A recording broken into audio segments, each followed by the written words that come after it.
who joins us from Seneca. Good morning to you, Senator. Good morning. Good morning. There's a lot that still hasn't been figured out here in this deal. But you wrote 9 days ago the idea of a U.S. plan with partners to create a fund of at least $300 billion. This is point 6 in the memorandum, is tone deaf, and it's akin to a Marshall Plan for Germany with the Nazis still in charge. Why did you change your position and now you support it? Because before I thought the money was coming from the West. If the West funds Iran, I think that would be a Marshall Plan with the Nazis still in charge for Germany. If the plan envisions the Sunni Arabs, if the Sunni Arabs do it, can you imagine if Saudi Arabia, Qatar, and the United Arab Emirates invest $300 billion in Iran? That would tell me that Iran has changed. To all the experts out there, do you think Saudi Arabia, Qatar, and the United Arab Emirates are going to invest in Iran with a theocracy bent on destroying Sunni Islam? So think it through. If the money comes from the Sunni Arab world, I hope it happens. It would mean that the Sunni Arabs believe that Iran has changed to the point they want to be a business partner. I pray that happens. I doubt if it will. You doubt if it will. Well, I want to ask you about some of the criticism of the agreement from your fellow Republican colleagues. Take a listen. If we give billions of dollars to Iran, that money will be used to murder Americans. And so I don't believe we should do that.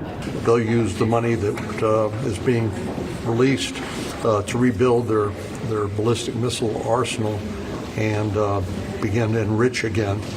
And that's going to be a continuing danger. That money, Brooke, we know is not going to go to build new hospitals or daycares. It's going to go to replenish their drone stockpiles, their missiles, to support terrorists like Hezbollah and Hamas. We had 13 Americans dead. We spent anywhere from $25 to $100 billion in munitions.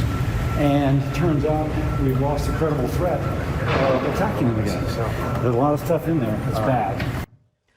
All of those Republicans are seriously doubting the president here, Senator Graham. Do you agree with their concerns? No, I don't. We're not giving any money to Iran that can change the course of history to try diplomacy. Is the MOU problematic? Yeah. I'd rather try diplomacy than take it off the table. The money Iran gets is not going to change the future of Iran. It's not enough to reconstruct the country. If you don't have a diplomatic path through the MOU, then you have to go to war or some other form of coercion. Let's try this. Let's try a diplomatic solution. I think it's going to fail. What happens next? I spent 4.5 hours with President Trump Friday. Here's what I think will happen next. If this deal fails, President Trump is going to take the Strait of Hormuz over by force. The United States will control the Strait of Hormuz. We'll charge a fee for all those who go through to pay for the operation. And we're going to expand the Abraham Accords in calendar year 2026. We're going to get Saudi Arabia to join the Abraham Accords, and which is the biggest change in 5,000 years in the Mideast. And if Iran contests control of the Strait of Hormuz by the United States, we will obliterate them. So to all the people listening, if this diplomatic effort fails, President Trump is going to take the Strait of Hormuz. Yeah. We're going to run it. We're going to try to get Saudi Arabia to join the Abraham Accords to end the Arab-Israeli conflict in 2026. And if Iran continues to attack Israel and Lebanon, the new policy will be we'll hit Iran. So to the Iranians, if you're listening, when you use Hezbollah to attack Israel, I think the new policy will be we will attack Iran.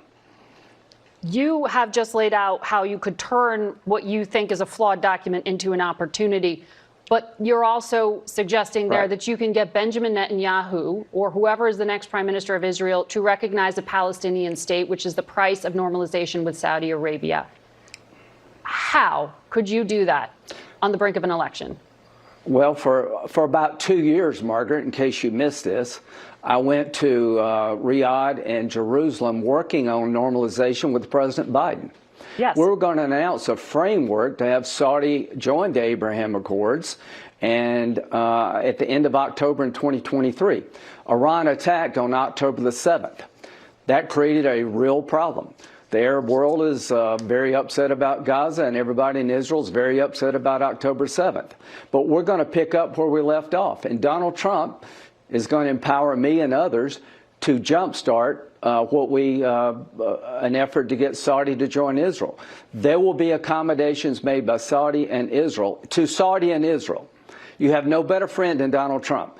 To Bibi, Donald Trump stood by you when other people wouldn't. I'm not asking you to do anything to jeopardize the future of Israel's security, but I am asking you to be open to expanding the Abraham Accords and finding a solution to the Palestinians that are good for Israel and, quite frankly, good for the world, to Saudi Arabia.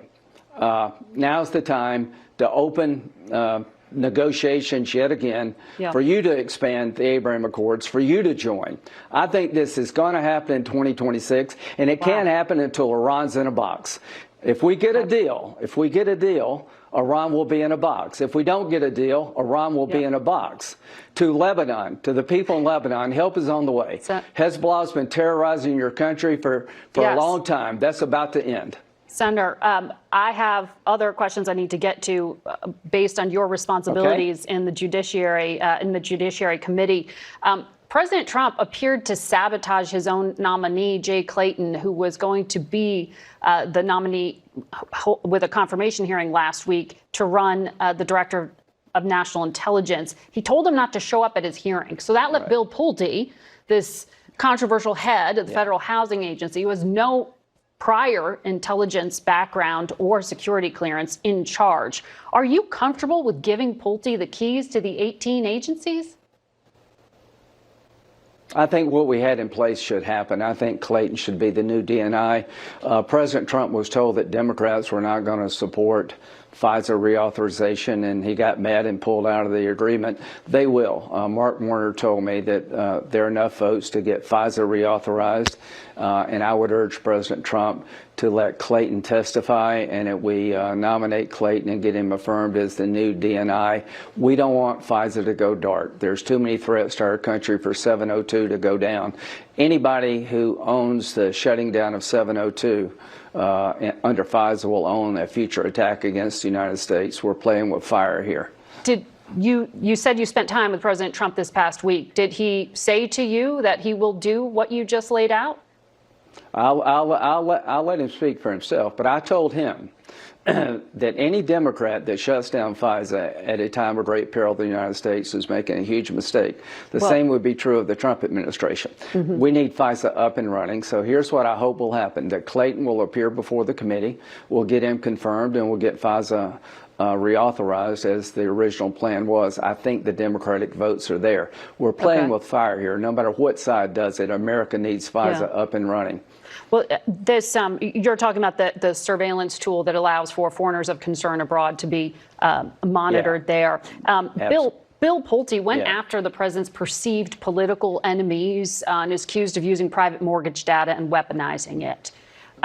Mark Warner told us on this program last week, because he's so ignorant, he could do damage. He's on the job right now. Is he a risk?